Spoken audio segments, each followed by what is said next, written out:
It's Sunday night, December 1st. Nice to be talking high school football in December for a change, isn't it, Coach? It is. It is. It's been a long time since we've been able to do that at Spain Park. Jags, fresh off their first loss of the season, unfortunately, a 45-19 defeat in the season finale. And, again, that's one of the risks you run when you go undefeated in the regular season.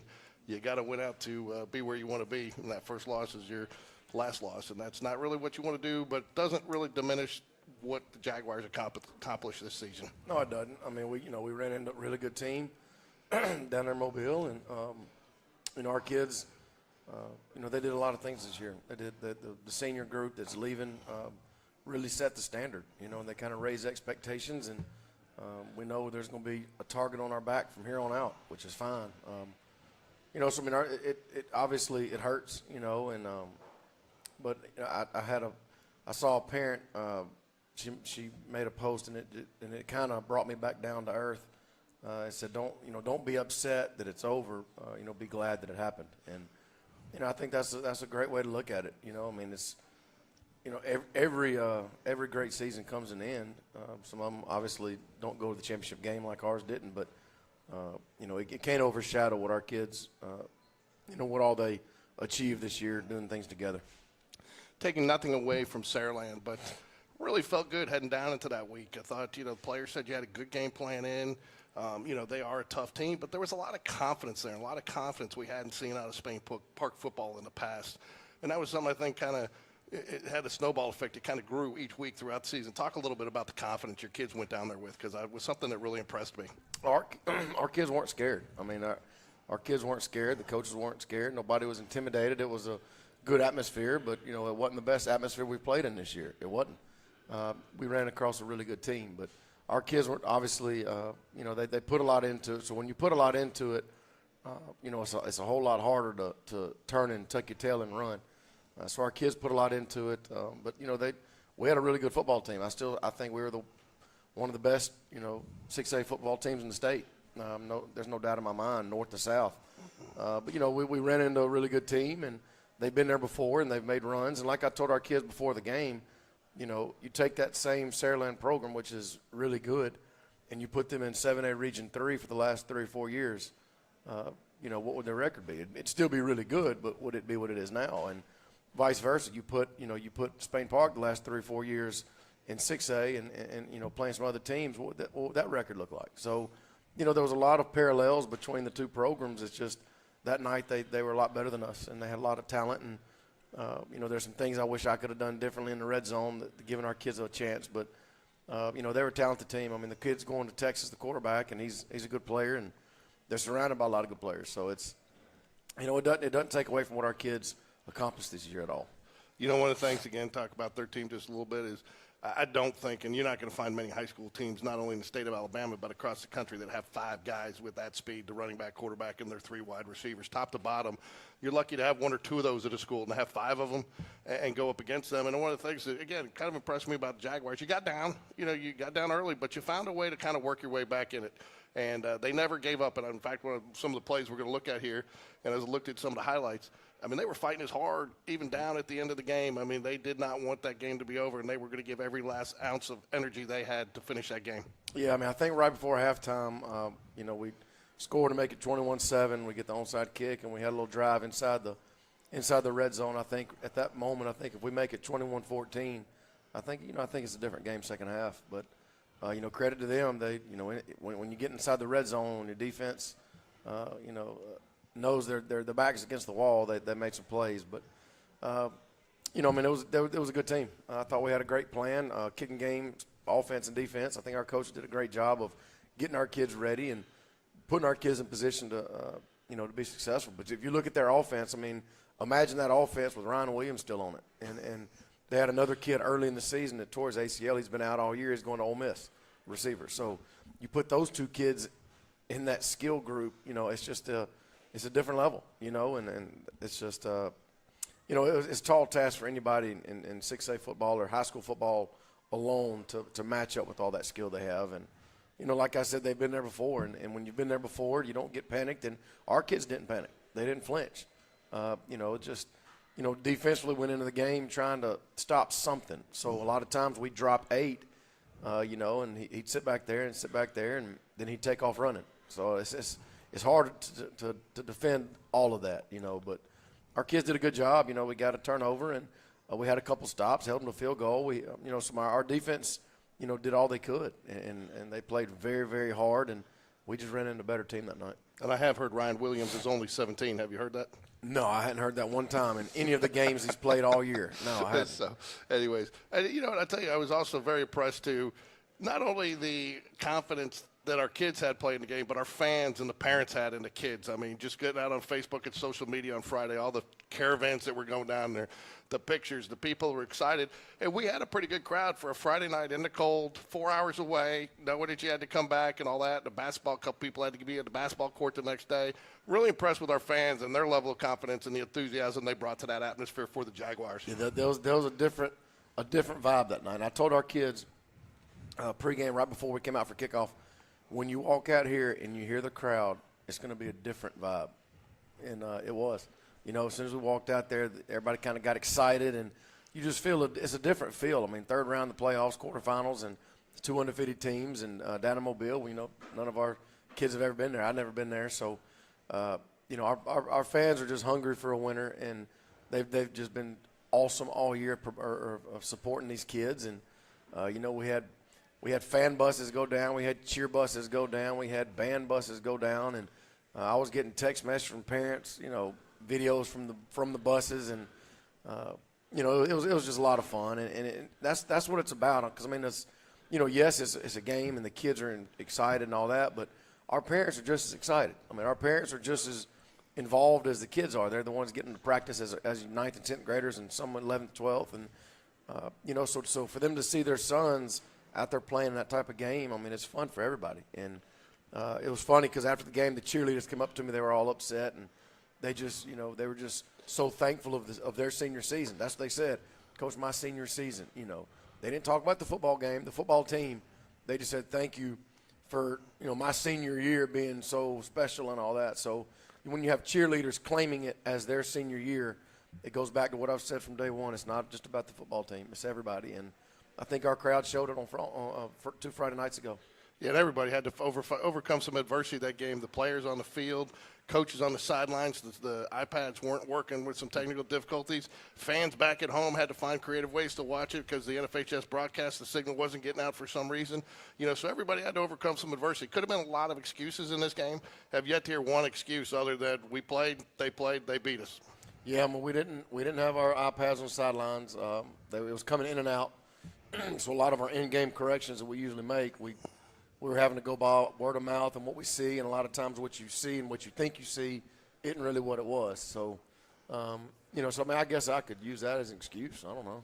No excuse. No. I'll tell you, though, I will tell you, too, one last thing, and then we'll get to some highlights. The last thing we did find out is how tough the drone is. Rumor is Coach Bev flew it into the net, and he did. It got hung up, and he had to shake it out, and it fell down, and then it functioned properly the rest of the game. So that drone is a tough one, too. Yeah, I looked up, and, Coach Bev's, if you ever notice Coach Bev, he's going to have a recliner. Like, he's not standing up. We kid him. We're like, hey, man, all of us are, like, up, standing, walking, moving, running. Like, you're a coach. Like, you're sitting down in a daggone lazy boy almost, But, no, he does a great job with the drone, and it did get caught in the net, but he did get it down, and Danny Spencer gave him a good bit of grief on that. I did ask him if we need to call the National Transportation Safety Board or put him into a remedial class with Coach Smith on the driver's ed. He said no, but and I will tell you, Saraland is proud of their drone. That's all you heard about for about 3/4 on their broadcasts. Is they kept on showing their drone fly all over their campus. So they must have just welcomed themselves to the drone technology. So we're going to get some highlights, and then we're going to be joined by Riley Harrelson and Hudson Reed, several-time Hog of the Week, as well as Coach Pop's going to get on today and talk to us about a little college football. He just gave me a look. I'm not sure if he knew he was getting on. He's getting on tonight for a few minutes. He's going to talk to us. So, yes, you, Coach Pop. He's out there. Me? Me? Keep the questions clean. Me? I'm sure Dr. E will be watching this. So here we go. We start off. One of the reasons I put this highlighted here, it's just a simple kickoff. But one of the things that I think we'd be remiss if we didn't talk about this year is the way guys had to step up. You got Corey Barber, who's a threat back there. They kicked away from him. A lot of guys, a lot of teams will just take the fair catch, but you put some other guys in there, gave them not only an opportunity to perform, but also kind of hurt the teams when they tried to take that away from you. Yeah, I mean, they start off, we knew they weren't going to kick it deep, and so we moved Andrew Thornton over there, and We said if you can, because a lot of times if it's too high, you got to fair catch it because you're going to get hit as soon as you catch it. But we told the guys in front of them, just pick somebody off and block them. And Andrew, if you can, get it and go. And, he gets the ball across the 40 first drive. I'll tell you what, I love Andrew Thornton. I always give him a hard time, especially in baseball. Sometimes he makes that catch, gives us a little bit, a little heartbeat skip when the way he catches it. But he was solid for you all year on special teams. Did not fumble a punt that I can remember. I didn't see one. I don't even think one hit the turf. Was very solid, very, just when you're a coach and you have that, that's an asset, too, to know that you have that confidence in a guy that he's going to go back there and at least catch the ball. Yeah, man, Andrews, you can tell he's been playing outfield. He knows how to track the football in the air, and you can tell he's used to playing in space and having to run and judge a ball coming down. And so Andrew's a talented kid, and I'm gonna miss him. I'm gonna miss getting on him as hard as I do, but I'm definitely gonna miss him. He's a tough nut. Well, I got one more season with him covering baseball, so I'm excited. Okay, I'm not done with Andrew Thornton yet. Here's a nice little pass play. Brock Bradley together. This sets up a fourth down fake punt for you. But again, just getting it out into space and let your receiver do some work there, just making that move. And if you watch that play, I mean, Brock's under stress. He gets hit as soon as he throws it, but that ball goes from the left hash all the way to almost to the right numbers as he's getting hit. And now you do it. This is exactly what you want in this situation. You make it a one-on-one matchup. He makes a move, makes the man miss, picks up 10 yards. Because otherwise, the next play that we're going to show here is the fake punt. You wouldn't have the opportunity to have done that if they don't make this yards on that. So this fake punt is supposed to be from our hash, from our side of the field, and it was on the right hash. And I said, just do it. Let's roll it. Let's roll the dice and let's try it. And it actually worked. So we're proud of Josh doing a good job of getting it off, Matherson doing a good job of catching it. He spun it well, too. And, they were in a little bit of a safe mode here, too. They were somewhat expecting it. But, again, I think you probably it was to your advantage to run this from the far hash because you had that extra space over there with the coverage guy in so far. I guess. As soon as I saw how he was aligned, I said, I can't watch. So I don't know if I watched it. Well, because it doesn't look good when the ball snap, but, they make it happen. So that's just kids outperforming their coaching. Here we are again, just Dakari Shank being Dakari Shanks there. Again, another nice block. And again, I'm going to highlight it here in a minute here on this. But again, had a lot of success this year, and I don't think you had the success early in the season. But those guys, your guards, really grew into their roles as pulling guards on those running plays, and that really helped the running game grow exponentially throughout the season. Well, and that's one thing we talked about. If you look right there, there's two safeties, and we said all year if people can play two safeties and still stop the run, we're in trouble. But if you take two safeties, we have to be able to run the football. And our line did a good job of getting bodies on bodies. And obviously Corey is just really good in the hole and understanding leverage and when to cut, where to cut, when to get north. And, he had some really big runs against a really good defense. Again, though, if the guard doesn't get pulled to his right spot there, that play doesn't happen. You're right. And here we're just trying to get some movement, make those guys move because they're very talented all across the board. And, that was a nice little pitch and catch to Henry.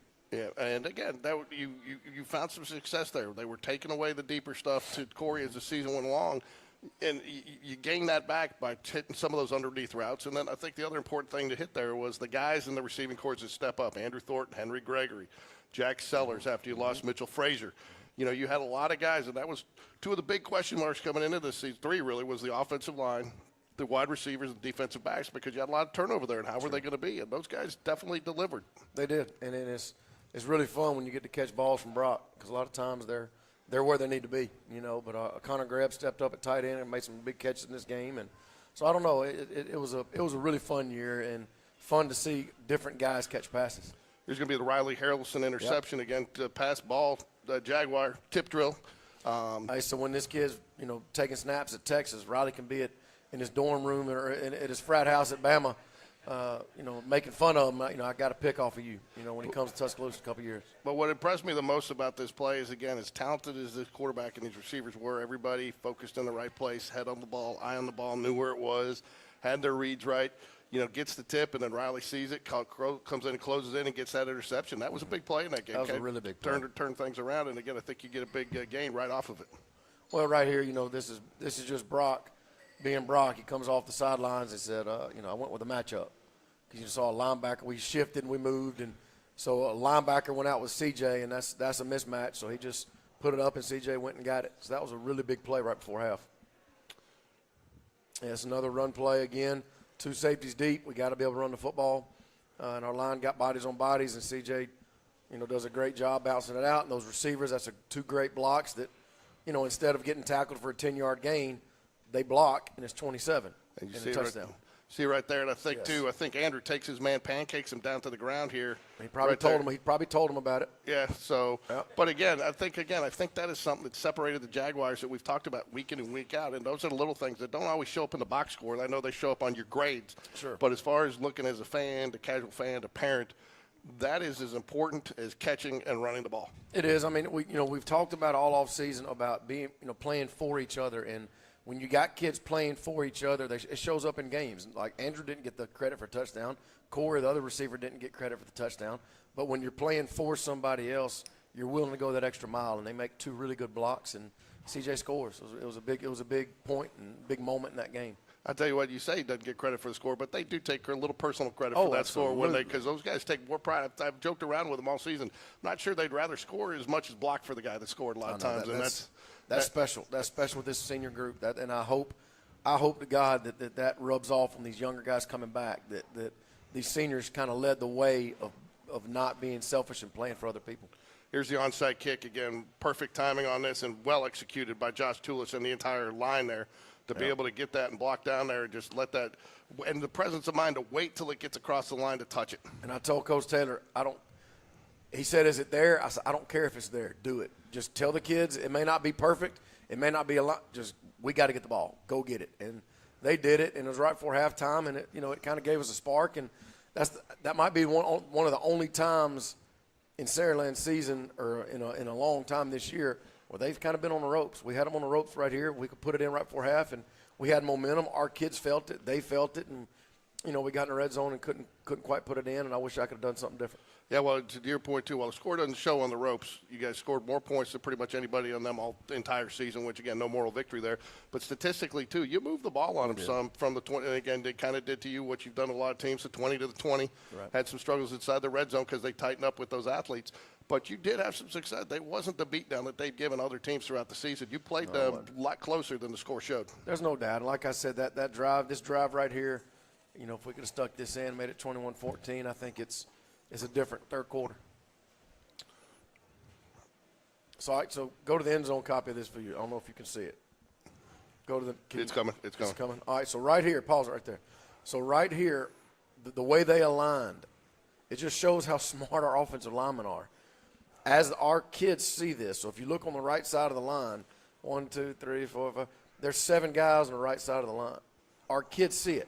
Hudson and Javon left guard, they start pointing at it and telling us, like, they were like, "Coach," so they were telling us to check. So obviously we saw it, so we checked a play to going back to the left. But it just shows how smart our kids are, where they see it. There's like, Hudson's like, "I don't have a defensive end. This isn't right. Let's call a play going this way." So we totally changed the play and went there, and I think it popped for 20 yards. Now you're making me feel bad for cutting the first part of this clip because you do see that on this clip. Yeah. And not only that, you see Jackson Bell turn around to Brock and tell Brock, and Brock then comes up, talks to him, and then Brock checks into the play, and then you run this. So you're right. You had 3 offensive linemen recognizing it. And again, that's where sometimes, too, again, Weir's talented, and I think you use the word, we are heavyweight in 6A. And I think they realize that. I think they realize that not only throughout the season, but definitely in this game. Yes. But, where you sometimes can make up with a difference in talent is with the mental part of the game. There's no doubt, and that's one thing we're going to miss with Jackson Bell. I mean, we're going to have somebody step up and be that Coach Bell from the middle of the offensive line. Hudson Reed, he's smarter than I am, so I know he could do it. But we need somebody in the center, in the middle of the line that can communicate, right and left. And, again, you get a nice pull here, and even though he doesn't really knock anybody, he gets in the way and gets it out there into space where he makes there's no red jerseys. Look, there's not enough red jerseys. So he gets enough in the way, though, to keep that guy to where he can't take the angle he wants. Correct. And then, again, it becomes a foot race, and then he picks up the extra yardage that he wants. Yes. So that was that was fun to see when the kids are starting to see that. That's fun. Now, here, I was a little surprised to see them try an onside kick. And, again, presence of mind by your team to be prepared and on the lookout because you wouldn't expect them to be doing that here. No, you wouldn't. But, in a playoff game, you always say expect the unexpected. Yeah, and again, he sits there. You can see he stays at home and he does like he's taught, watches the ball, makes sure it's gone, and just falls on it. And that's a tough ball to field, the short hop right there. It is. And that was the first drive of the second half. And right here, Brock makes a great throw to Corey. And, we kind of got a little groove right here. And again, we talked a little bit. Talked about the offensive line and recognizing things. I thought another growth area for the wide receivers this season was recognizing the zones and finding that seam in the zone, because it's in Brock hitting it in the right place, but it's just as important for the wide receiver to find that seam and find that opening and get in the right place. There is, and the offensive line did a good job, and that's just a nice little play. It's just a good throw and good catch.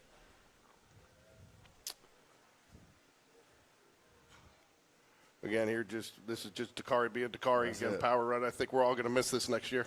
I wish you could send that clip to Hugh Freeze, but anyway. I can't. No, don't do that. So, Without, Dakari just being Dakari, and he's hard to tackle. yeah. Again, I think that's one of the reasons we showed this play was just him.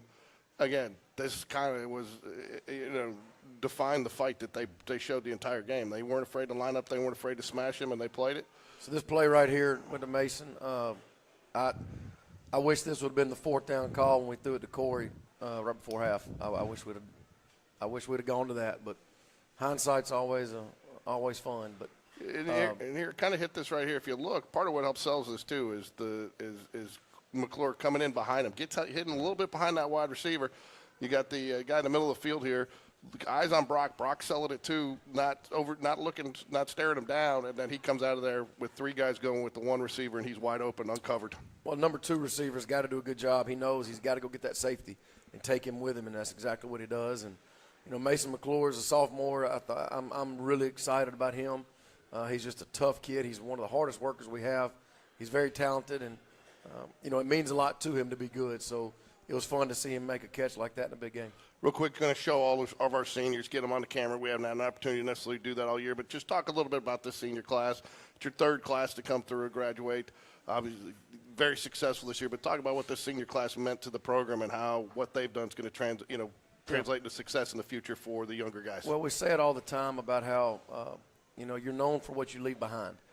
What you leave behind is your legacy, and these seniors, they're leaving it better than they got it. When they were freshmen and there was, the program was kind of going through changes, and some kids were leaving, and they were running the veer option because they had a lot of kids that just left the quarterback, and so as freshmen, they could have never said as seniors we're going to win the 17 of our last 18 games, and we're going to win a region championship, we're going to finish undefeated, and we're going to break school records on offense. And I mean, there's just so many things that they've done, they've accomplished, and it's one of those things where you can't.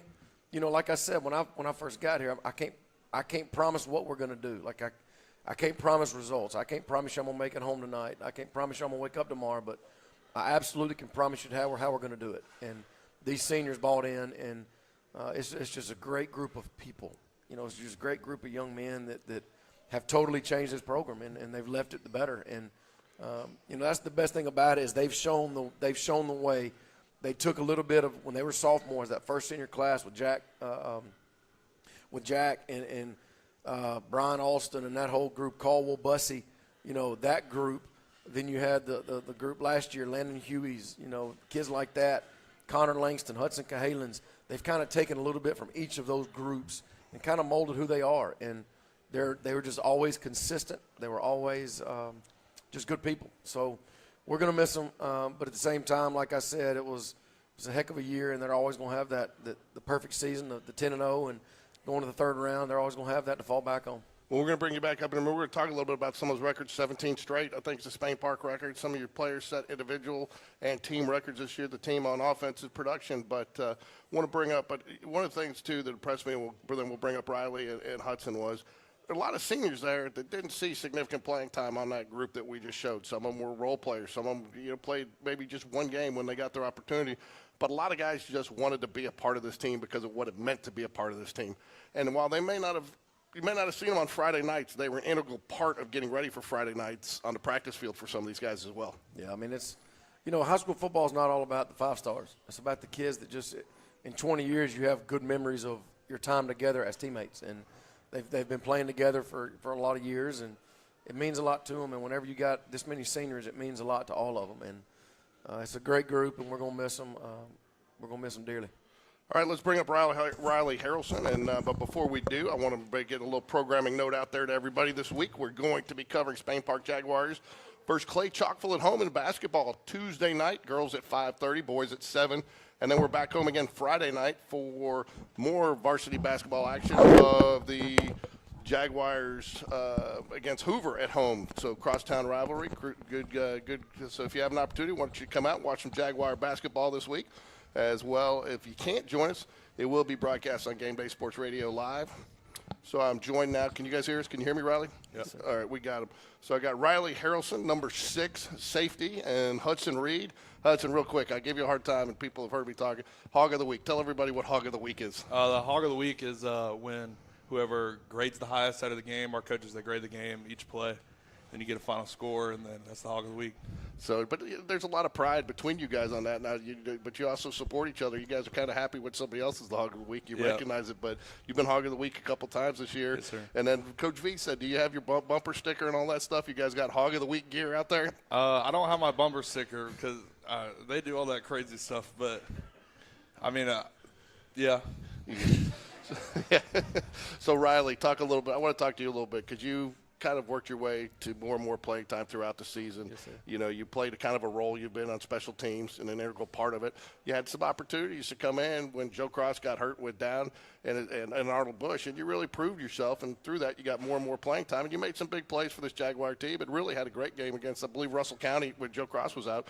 So talk a little bit about your journey to get to that point and what it meant to you to finish the season getting that extra playing time. So I just wanted to do what I could for the team, you know, win us as many games as possible, and just do my part wherever that could be. I'm glad I was able to do that.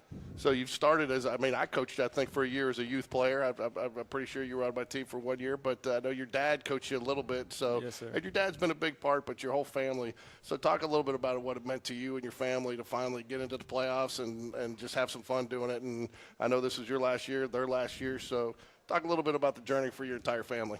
Yeah, he was my coach from kindergarten to 6th grade, and, you know, he was always there, like, to teach me along the way, and I'm glad he was able to, and it meant a lot to all of us. So, Hudson, you lose a lot of these guys. So Friday, obviously, you hate the loss, but you also hate losing some of the guys you play with next year. So you're pretty much going to come back next year as one of the senior guys on that offensive line. Yes, sir. Are you kind of ready for that responsibility? Yes, sir. It's going to be fun to see people step up and really mold and gel into our group because that's a big part of offensive line is playing together and having trust in your teammates. So you now have to become that leader on the team. You know, you get a little time off because you lost. You go into Thanksgiving, you got that week off. But you guys are starting pretty much back at it tomorrow, right? Talk a little bit about what you guys are going to start going through in the next couple of weeks here. Yeah, really Thanksgiving week, take a decompress football, just watch college football and NFL, and then we'll get in the weight room tomorrow, and then we're probably going to be talking about stuff and getting these younger guys and people that didn't really play as much last year get ready for the season because they got to step up and know football. So, Riley, as you go on, that was your last game. You're going to finish out. What's next for you next year? Where are you going to be? I'm going to Alabama for school, yes, sir. Okay, so now one of the things I've talked to some of these guys as they come back, whether they're still playing like the Jamar Mosleys and the Cam McFarlands or the Landon Hueys and the Logan Brownlees that don't play, they've kind of felt like they set an expectation. And they kind of look back to make sure that those guys are leading by example and following that expectation and then trying to take it to the next level. Is that what you expect out of this next group to kind of – Yes, sir. That you've set an expectation? Talk just a little bit about that. So I'm glad that this group was able to move the program to where it needs to be and, you know, just keep it going along.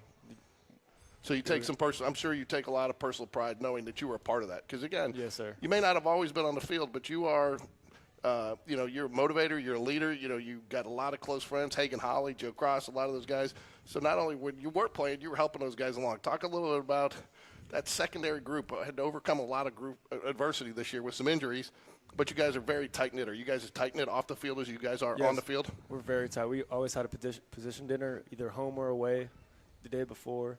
And my teammates, they were great, especially that DB core. Your dad didn't cook for the position dinner, did he? No, we usually got takeout. Or was the position dinner at the church on Saturdays at the Alabama tailgates? I know you guys had a bunch of your position guys down there too, yes, sir. Hudson. So I know you've had some interest from some schools. I don't know how much you could talk about still being a sophomore, but talk about a little bit. Is recruiting process going to start to pick up a little bit for you here in the offseason going into next year? So talk a little bit about that. Yes, sir. Hopefully get to talk to more coaches, visit a couple of schools, and then go to camps in the summer and just trying to have fun with it. So what are you I mean, I always ask these guys, and they always get mad at me for asking some personal goals, but what do you think you need to do here in this offseason to elevate your game to be ready to take that step next year? Really, I'm trying to gain weight this offseason and still be able to move. Like I'm not as heavy, but trying to gain weight. Gain weight? Get stronger. Well, you do that every Sunday night when you come here to Jeffersons, who's been a nice host for us, and what do you get, the 50 wing platter? Oh, no, I don't eat that much. You don't eat that much. You don't eat that much. So, Riley, as you head off next year and you sit back, and again, I know a lot of these guys do you foresee yourself tuning in on Friday nights to Hoover Toyota, the Hoover Toyota page, and kind of watching to see what these guys are doing? Yeah, of course. I'm excited to see it next year, and then especially the Hoover game. Yes. Hoover at home. So Yeah. talk a little bit, again, this may be a tough one for you. Some of these guys, they don't like it, but I'm going to ask it anyways. What's been your best moment, best memory as a player for Spain Park football? It has to be beating Hoover at the Met. Talk a little bit about that, just the emotion, because again, a lot of the games you saw, but you guys didn't want to leave the field. You guys didn't want that moment to end. Yeah. So talk about, because that was a moment in the making that took a lot of years to get there. Yeah, it meant everything, especially the seniors, the last time. Growing up, you always play Hoover as the biggest rivalry, and being able to beat them at their stadium senior year is huge. One of the things that you're seeing, I'm going to ask you this one too. One of the things that I've talked to Coach V about on a lot of our shows, it just has kind of impressed me is the way it didn't feel like a football team, cheerleaders, and students. It felt like a school team because the students were there supporting you, the cheerleaders were there supporting you, and the first thing you guys wanted to do after the game is not talk to Coach V, but you guys ran over there as a group to celebrate the win together. How did that kind of start to become a tradition? Because it seems like it's really become a tradition this year. And what does that mean to you guys as a group to see your fellow students and everybody participating in that? Yeah, it meant a lot to all of us, especially to have that student body behind us and keep us going because it was hard at some points. And so it just meant a lot to all, especially the student body. So, Hudson, one of the things you didn't mention that you're going to work on for next year is the backflip, because I know Dakari leaves. So are you going to do the backflip? No, I wish I could, but I'm nowhere close. Probably not a wise idea for a lineman, and definitely not a wise idea for me. So what to talk a little bit about, it doesn't have to be the season, but something that one of your most memorable moments so far in the last 3 years is Spain Park Jaguar. As my whole career so far, probably the Trustville game last year when we upset them. It was really could prove that we can do this and we can be a really good team, and it was really good for the seniors that year to get their big win and just it prove the state where we are and where we're going to be. Riley, talk a little bit about, and he's probably going to get embarrassed. I'm going to ask him this, and I don't wait until the last game to ask, but talk about something you've learned from Coach V or one of your coaches that you're going to take with you that's not going to help you on the field, but it's going to help you in life. Talk about what lessons you got from the football field that's going to benefit you later in life. No matter how hard it gets, just keep going. Show up every day and do your part, and you'll go far in life. So, Hudson, same thing for you. No palms up. No palms up. Because you can't. I mean, it's your boss. You can't. That's right. Well, no, you're right. No palms up. Your boss tells you got to go do this. You don't want to go like this, So, I think that is a good lesson. I think Coach V has been good with the temperament of, the other thing I want to talk about is nobody's talked that we won 17 in a row until this last week. We've known what we've done, and we've talked about the record. And coach speak is, hey, we don't talk about the next game, but that's coach speak. But Coach V got you guys to buy into that. How did he do that? Because you guys believed it and you lived it. Either one of you. Really just taking it day by day. Really just trying to get better. And I feel like that's what we did. And everyone kind of did that and bought into it. Don't look ahead. Just get over today and get ready for this week and every week. So, again, one of the things that, this is the last question I'll ask you. I'll let you guys get back to your dinners, and appreciate you guys joining us here at Jeffersons. But, one of the things Coach V mentioned is you guys didn't necessarily think about football at the end of the game. You thought about each other. So, and that, again, I don't know if you guys understand how rare that is in sports today. Most people don't put the team first all the time.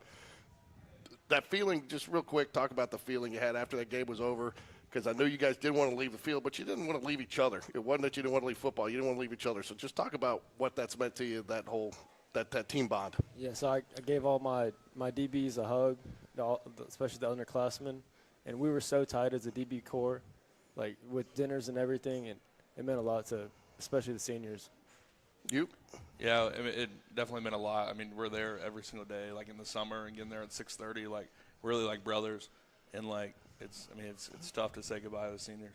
I said last one, but I'm notorious for that last one, and I always come up with one more because I don't script it. But, you accomplished a lot this year, but you didn't get the sense from talking to some of your fellow teammates that you're disappointed. But I got the sense that you guys haven't still accomplished what you want, and you still have your eye on that prize, and you're as motivated more than ever. Is that the right feeling that I'm getting from the team? Yeah, 100%. Our goals are state championship, and that's what we're going to try to accomplish this year. And Riley, if they accomplish that next year, are you going to feel like you've earned a little piece of that as well, just because of what you've done from where the Jags started 3 years ago when you were a sophomore to where they are today? I mean, yeah, I'm glad we were able to move the program along, and that'd be great if we win the state next year. Definitely be there. Anything else you guys want to add before I bring up Coach Pop? No, I'm good. You guys good? Well, thank you very much for joining us. I want to thank the Riley Harrelson and Hudson Reed for joining us, and look forward to seeing them both on the football field next year. Going to get Coach Pop up here in a minute, but while we do, I'm going to talk briefly, real quick, about our – oops. Sorry, folks. There we go. Flag football. Flag football won in overtime in the semifinals against Hewitt-Trussville, and they, in their fourth season here, will find themselves in the 6A, 7A state championship Wednesday, December 3rd, 3 p.m. Not sure if the school administration has had an opportunity to put anything together for the kids yet, but I'm sure hopefully they will, because we want everybody out there. And, we need a lot of fans out there supporting the female flag football team. They've done a great job this season under Coach Carmen Starr and her assistant coach Robert Starr. In soccer, it's reversed, but flag football, Coach Carmen's done that. And, they've accomplished a lot in 4 short seasons, and they really had to come back in that game and actually win it in overtime. So it was a very exciting brand of football. Need a lot of fans out there, though, because Central Phoenix City plays Thompson that night following that game in the 7A state championship. So they're going to have a lot of fans there for that, doing double duty that day. So definitely want to get a lot of Spain Park Jaguar fans out there to Protective Life Stadium on Wednesday for the flag football state championship. And it's been a remarkable season for those girls. I think they're 17-1-1 going up against Central, which I believe is 18-0. And I may be a little off of the records there, but I'm pretty close. And it should be an exciting. I mean, we covered the game. You can watch Wednesday night's game live, or the replay of it on GameDay Sports Radio. We have a link out there. But take an opportunity to watch that and support these girls. They've accomplished a lot. We're going to talk to Coach V a little bit about that here. But as we get Coach Pop in here, you take your time, man. We're here. We're here all night. We can go long if we need to. Coach Bush. Coach Bush, well, you wouldn't expect a defense coordinator in all your years of coaching to be patient, would you? Well, not really. Not really. Okay. So, Coach Pop, I want to thank you. You've been a big supporter not only of Spain Park football, but our show, the Jag Connection, this year. You've made just about every one of them. You're out there just at about every game that you can make.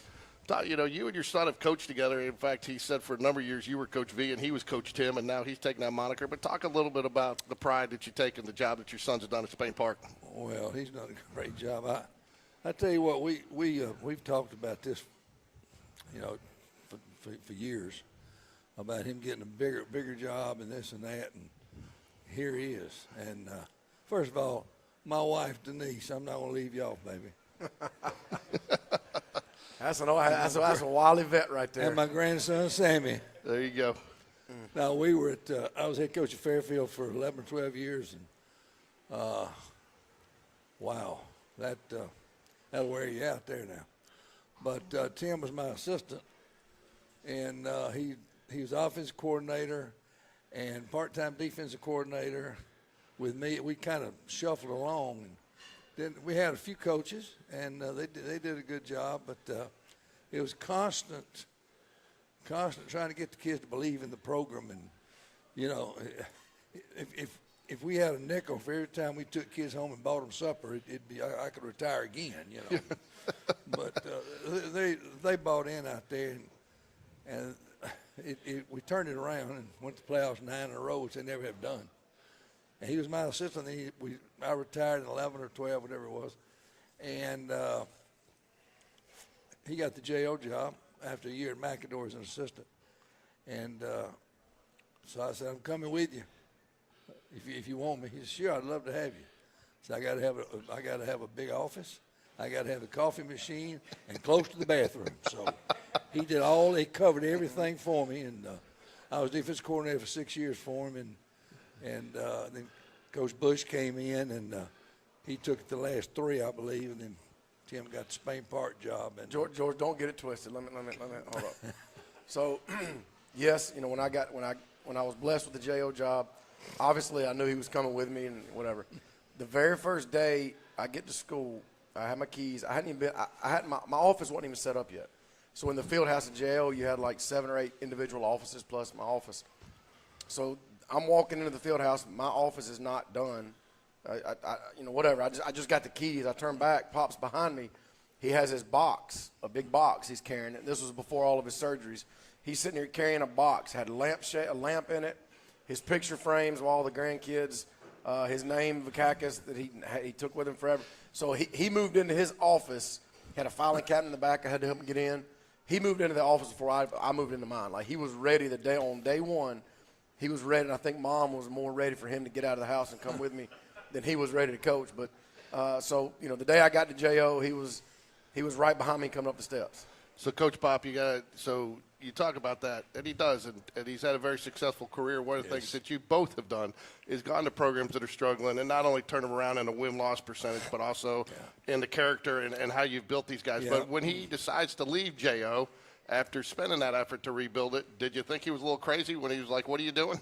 Well, I wasn't sure what he was doing yet, and then he said he's interviewing for the Spain Park job. I said, Lord, that's wonderful. So he told me he got an interview, and he thought he did okay. And then when he got it, I said, let's go, Lord mercy. And I got my little golf cart and put it, I called Smitty's on First Avenue. They came, picked it up, and we followed the golf cart out. His truck was behind the golf cart, and I was last. And me and my wife, we followed. That was the last time we've been to jail. So it was something else. He stores his golf cart in the visiting locker room year-round, so he has it on game night. But he's a borderline liability on game night. Borderline liability. Don't y'all believe that? Borderline. I know Dr. E at one point last year said she's going to have to take his keys because he actually comes onto the field against Chelsea. But this year he hadn't done that. He was just on the field during warm-ups, holding court with the coaches and referees in midfield. And I said, Pop, you got to get the golf cart off the field. Well, I knew him. You got to get off the field. So it's a liability. It is. But, you got to figure, you guys, football. So talk a little bit, too. Football's changed a lot since when you coached. Oh. You got all these RPOs and stuff. But the one thing that hasn't changed is the philosophy of building, and that's something that's kind of a Vakakis playbook. Well, blocking and tackling has never changed. Right. That's back when, we had 16-millimeter film reel to reel.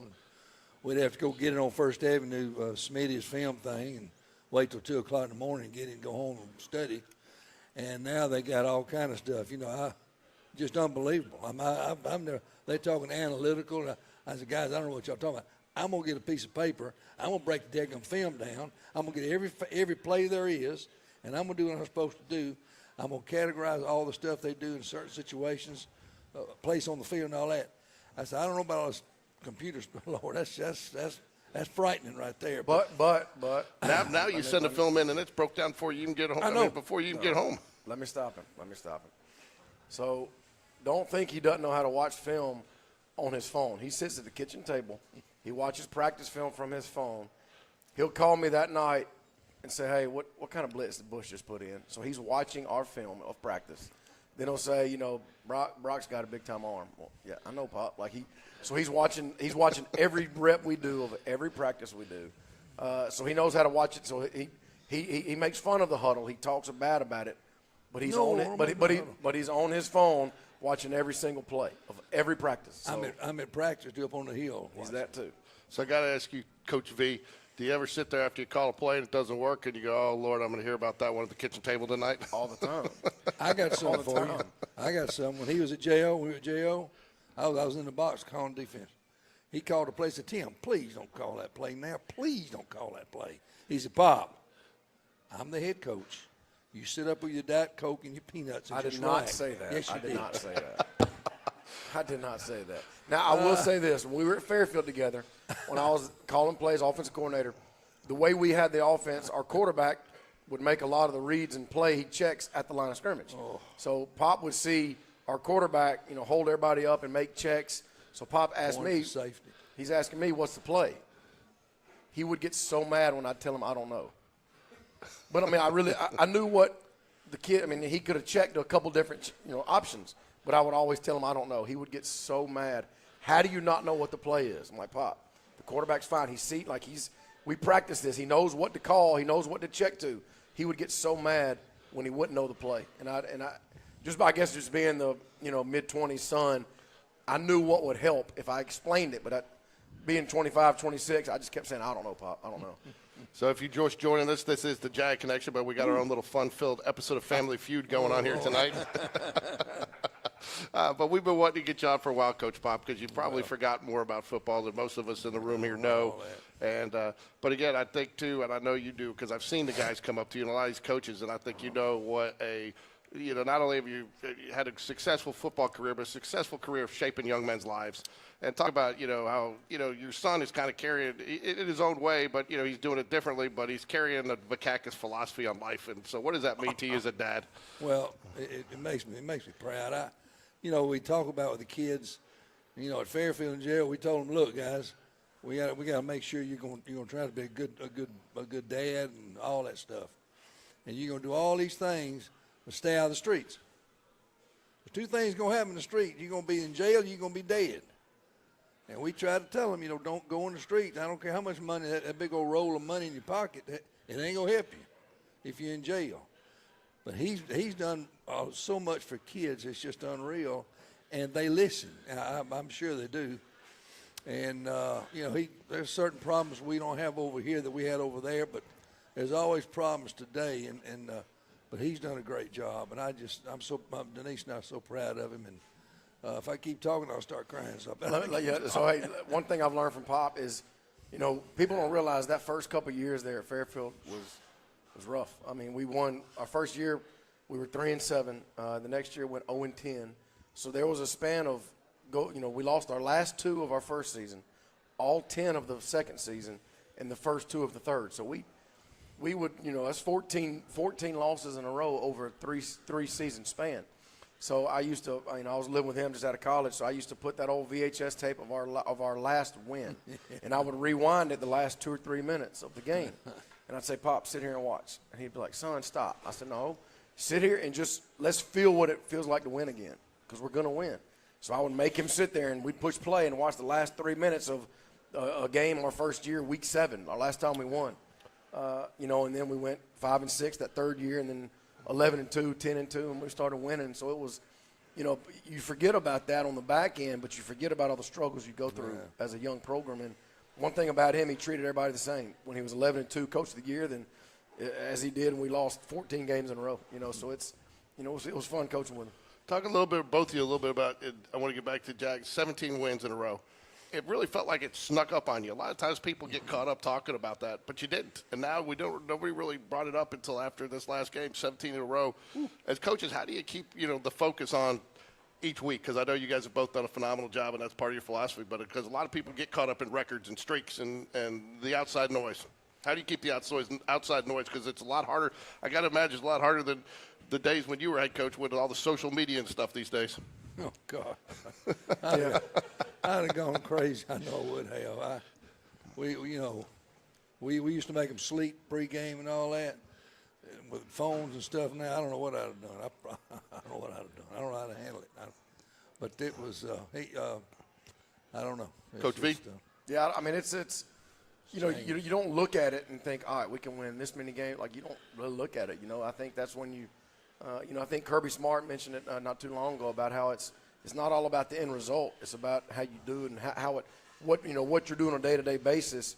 Because if all you do is focus on the end result of winning the game or having a winning streak or whatever, you kind of lose focus. And our coaches do a really good job of it. And our kids are just so used to doing the same thing over and over, and they're so used to doing that's all they know. And that's one thing good about this team is, now the kids, all they know is how we do things. All they know is our coaches. And the kind of the style of program that we want to have. And so we're not having to break old habits. You know, we are the one creating the habits. And so now the young kids, all they know is they live 4 days a week. That's all they know. And, you know, so I mean, you don't really focus on it. I didn't really start thinking about it until about halfway through the year when somebody said, I think we got to 11.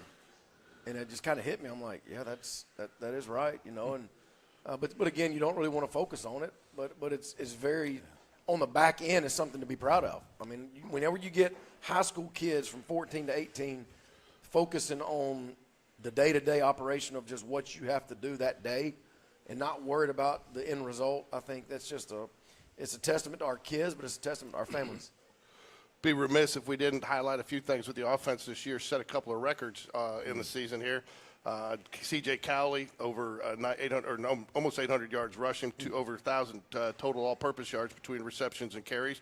Dakari Shanks again over 1,200 yards, and they both even numbers on TDs. I think within one. Corey Barber 1,400 yards receiving, 17 TDs. You know, Brock Bradley 2,600 yards passing, 32 TDs, and 6 TDs on the ground. Most of those, a lot of those coming from the tush push, but as he likes to call it. But again, 476 total points scored and 36.6 all school records, along with 17-point victory.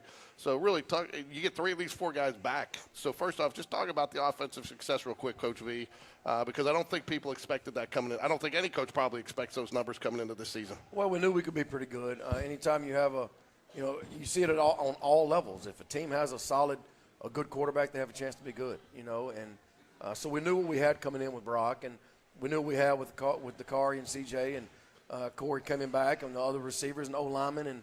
But I don't know. I think our offensive philosophy kind of morphed from last spring to what you saw, and a lot of that has to do with our coaches playing to our strengths. And you know, we sat in 21 personnel, you know, a lot.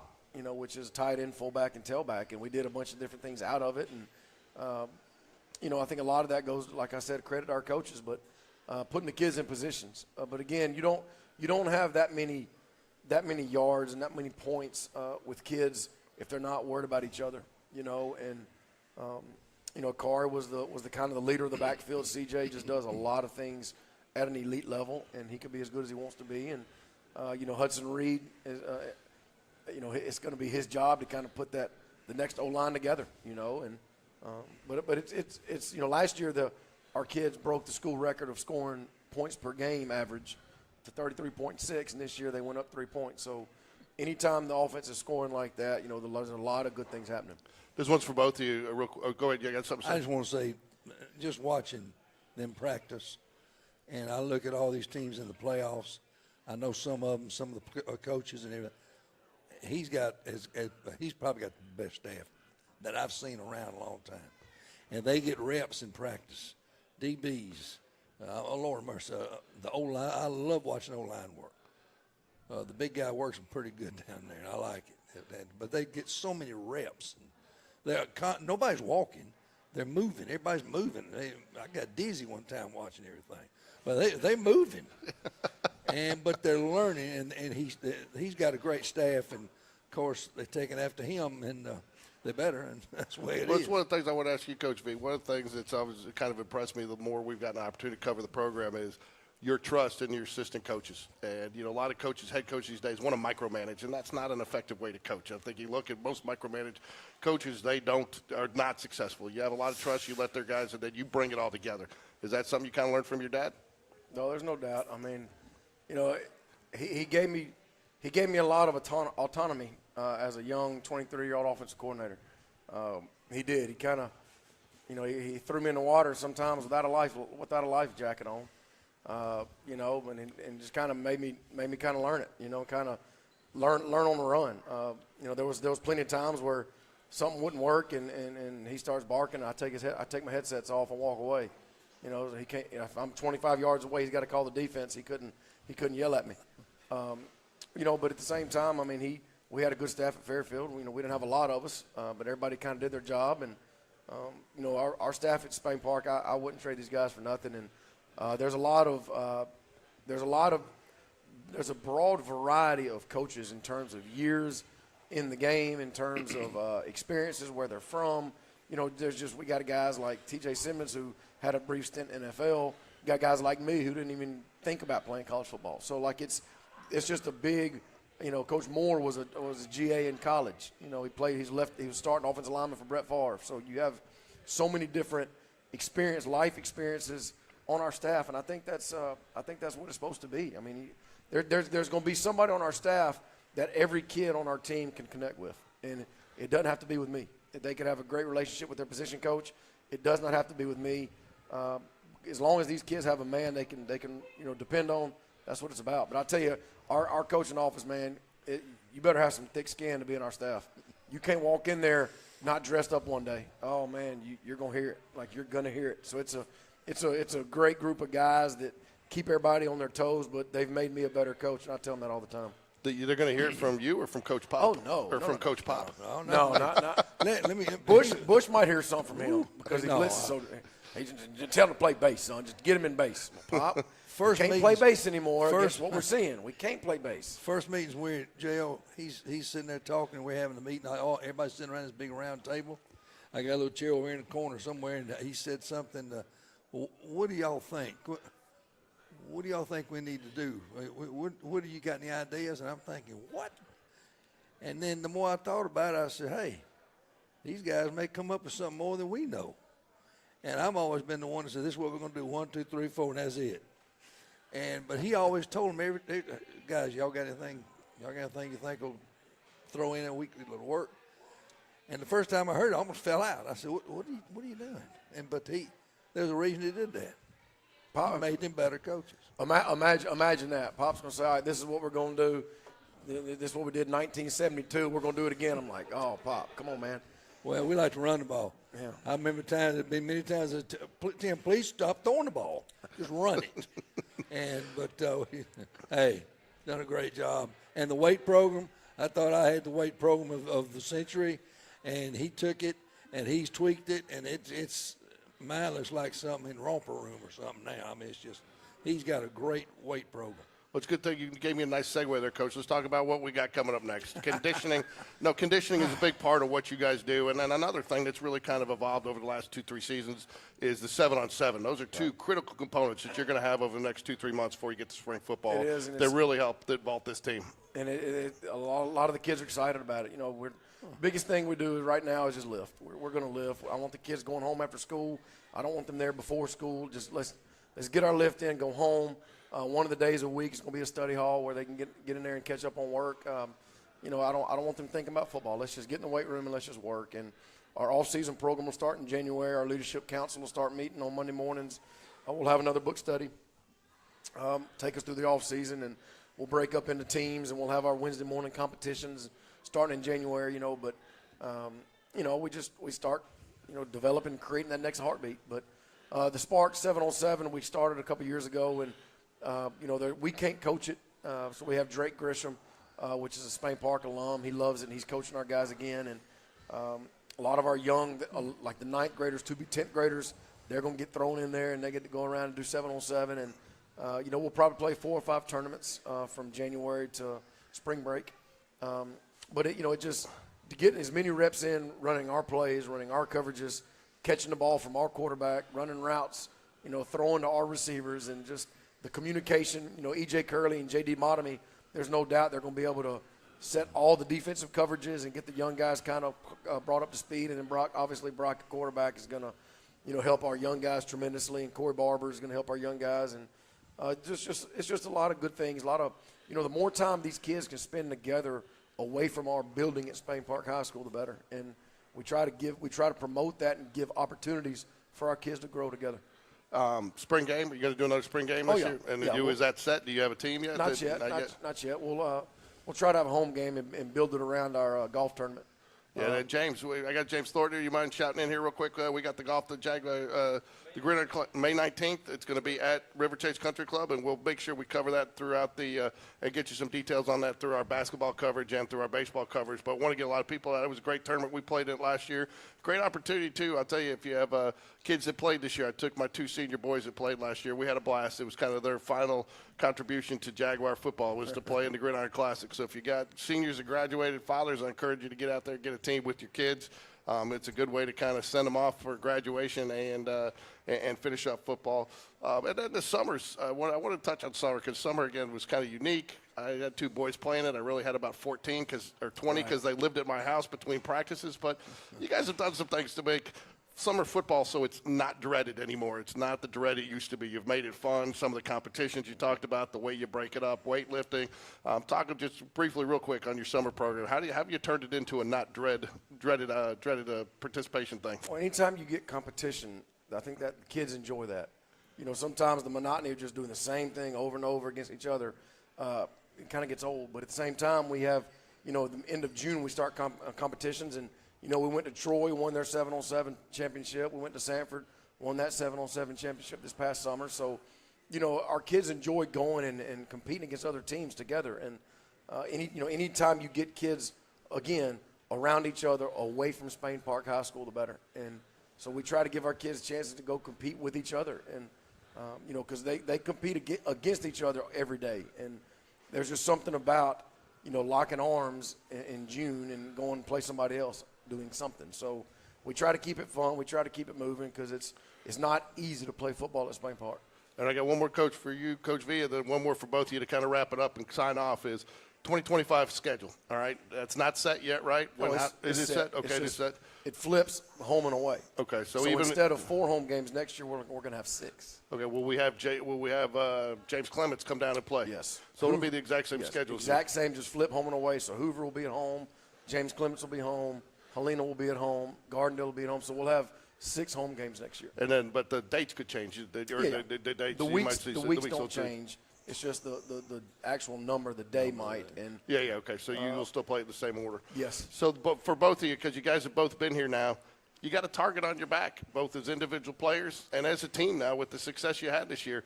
How do you keep the focus on the field and not, you know, the outside noise? Because, you know, you're going to get everybody's best, and you got to keep these players believing they got to get better, that they can't live off this year's success. So how do you do that going into the offseason and into next year? Well, I already emailed them earlier today and told them roll calls tomorrow at 2:58 in the weight room. So that's really all I know. I don't know any other way to do it. Enough said. You know, I emailed all of them this morning. I said, hey, here's the deal. This afternoon, I said, you know, nothing before school, nothing after school, but roll calls 2:58 in the weight room.